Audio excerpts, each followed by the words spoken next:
One of the amazing things about this experience is actually, even when it's over, the story continues. So as you make your way out of the cockpit at the end of your amazing smuggling adventure, even that iconic hallway that you make your way through,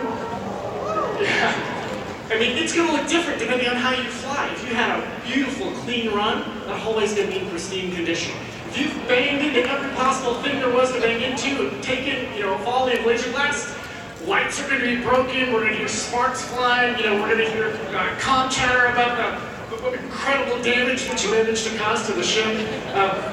And it's important that you do what you can to bring the ship back in good working order. Hondo Ohnaka is a very, he's a phenomenal boss, but he doesn't take too kindly to those bringing his ship back in rough shape. I absolutely love Hondo Ohnaka. What was it like to bring such an awesome character that hasn't been in the films yet into this world? Yeah, amazing. Go ahead. It's I had a chance to see Hondo up close, and his transformation and evolution from animated life to real life has been, it's uncanny. We went down and got all the details right, including getting Jim Cummings to do the voice work. And this sculpt that you're seeing here, it's amazing. It was actually based off of a sketch that Dave Filoni had done a long time ago. He'd always sort of wondered what Hondo might look like when he's older. So working with Dave Filoni and the amazing team led by Neil Scanlon, we were able to bring Hondo from animated form into real life. All right, I hope you guys have something to show us. Yeah, of course, absolutely. So what we'd love to roll for you now is actually a clip of the Hondo Ohnaka, the boss man himself, of Ohnaka Transport Solutions. Yes. Hello, my friends. I am Hondo Ohnaka, and this is Ohnaka Transport Solutions. Today, I am offering the opportunity of a lifetime. I need flight crews to transport this valuable merchandise across the galaxy. Pilots to navigate, engineers to operate the ship, and gunners to defend the shipments. And that is where you come in. That's insane. That is Hondo. And I know that you guys brought in Jim Cummings today. Everybody here know who Jim Cummings is. He's like, whenever he does Winnie the Pooh, he does Tigger. My greatest fear in life is one day I'm going to get a phone call saying, Olaf is now going to be played by Jim Cummings.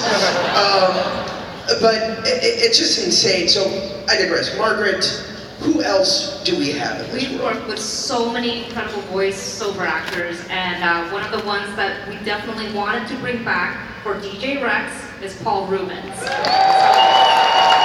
we were super excited to bring him back, and no one was more excited than Paul. He was really great to work with. He really was, and he brought in a lot of inspiration and new lines for us. And let's just say you will be thoroughly entertained in Oga's Cantina. Anybody else? Well, I think that's the kind of that attention to detail that I think you guys want from us, right? That level of authenticity and kind of going back to these, to the classics, if you will, and making sure we're doing this right. And I tell you that we're putting so much love and kind of passion into making sure that we're kind of working in a way that we think you would want us to. That we are going back to some of these folks like Paul and Jim Cummings and one of my favorite examples of this is, anybody know this character? I love this story because Naidam, when he was voiced in his original appearance, was voiced by a young man who was a student in the Bay Area at the time. Actually, was from Kenya and spoke a unique dialect and had a unique sounding voice. But then time passed and this gentleman whose name is Kip Sang-Brodish went back to Africa, and we kind of lost track of him. But when we decided we were going to bring Naidam back for Star Wars Galaxy's Edge, we actually went to Kenya, tracked him down to record the original voice actor for Naidam to play in Star Wars Galaxy's Edge, because we think that's the kind of thing you would want us to do.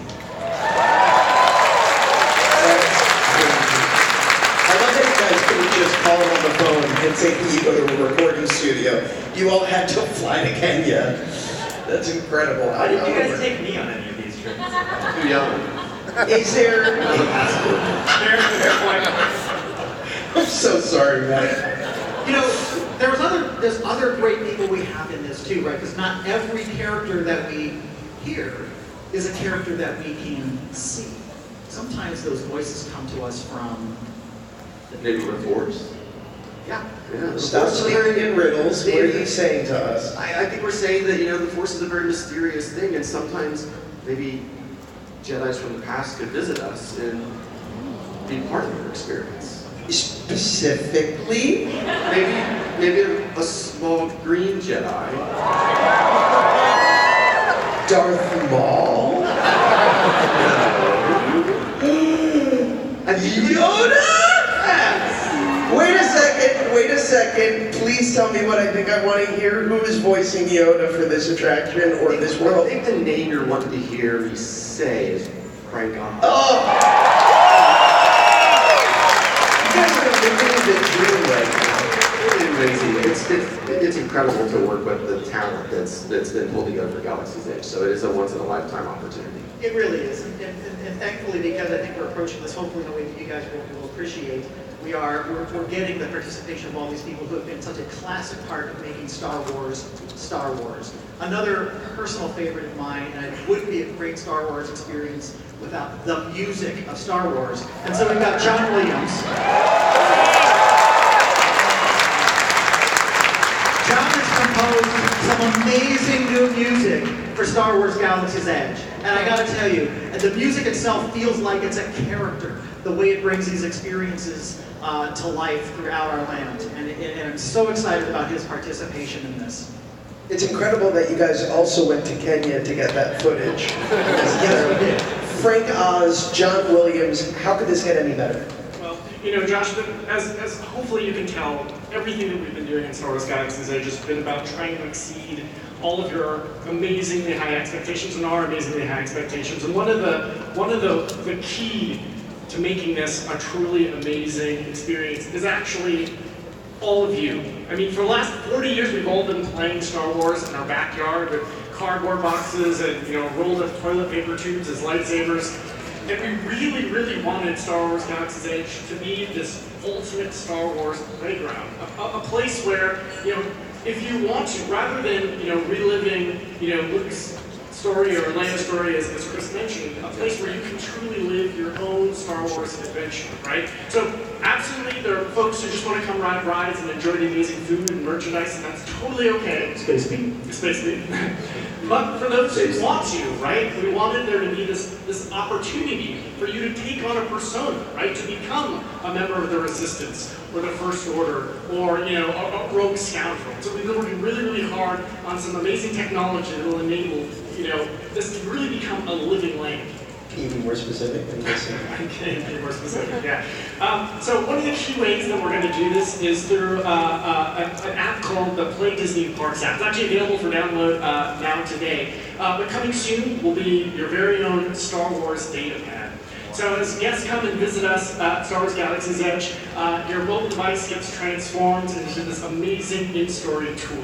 And it's really built around 4 key functions. These are going to be the way that you can interact with and unlock a whole nother level of storytelling in Batuu and Blackspire Outpost. So first up is our tool for all the slicers out there. This will give you the ability to interact with some of the droids that you see throughout the land, as well as some of the blinky light panels and maybe even some of the ships. We also have an amazing tool that gives you the ability to actually scan some of the propping that you see throughout the land. So we've got these cargo crates everywhere, for example, and you can use your scanning device to look inside those crates and find out what's inside.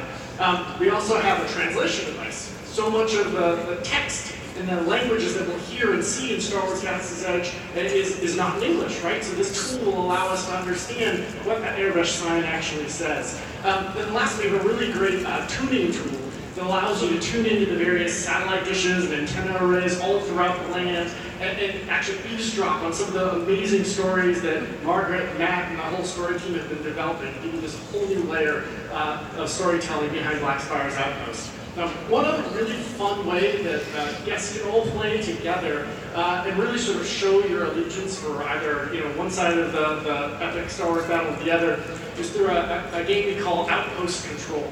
So when the First Order arrived on Batuu, they started installing these surveillance devices and all these blinky light panels that lived next to all of the various doorways throughout the land.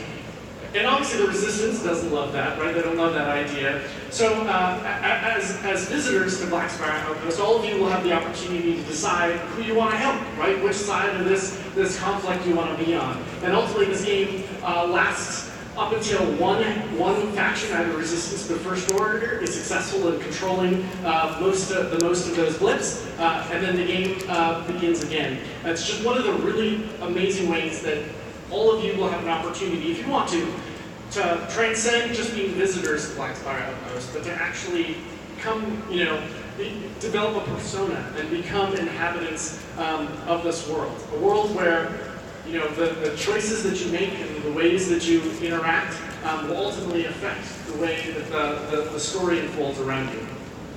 I stopped listening when you first started talking. Can you go through all that one more time? Yeah, sure. We go back to one. That'd be great. No, this is so incredibly cool because I think one thing that all of us have in common is we have always wanted to be a part of the story.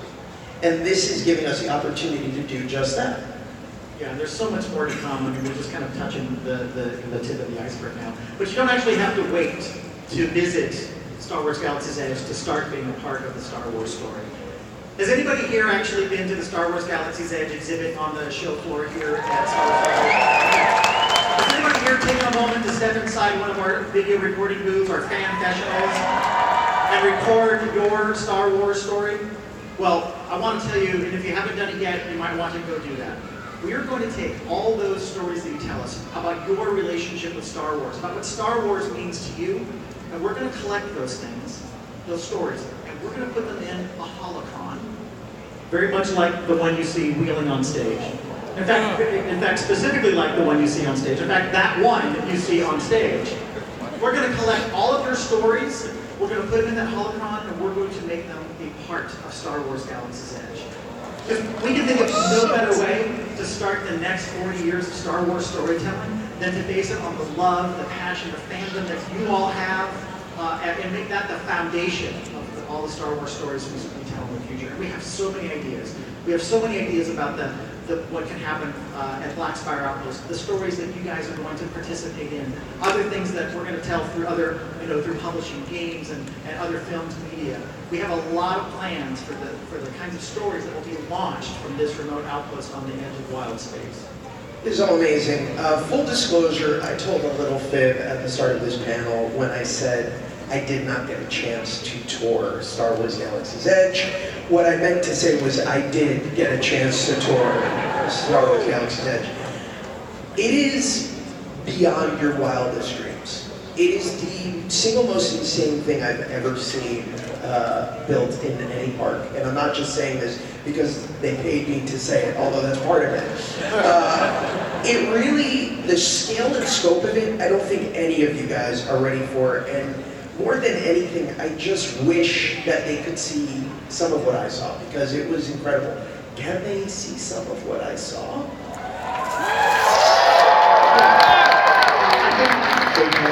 You said bring more pictures. Yes. So we brought more pictures. Now I want to tell you, I cannot wait for all of you to kind of visit this location for yourself, to really be immersed in it with all of your senses, as Chris and Doug and everyone else here have talked about. But to give you a little bit of a sense of what Josh saw when he came to visit, we did bring a very recent collection of some footage we shot in Star Wars Galaxy's Edge as we are almost getting ready to launch it to the world. So let's go ahead and take a look at some of that footage. And with that, listen to some of that iconic John Williams music, a selection of his theme from Galaxy's Edge.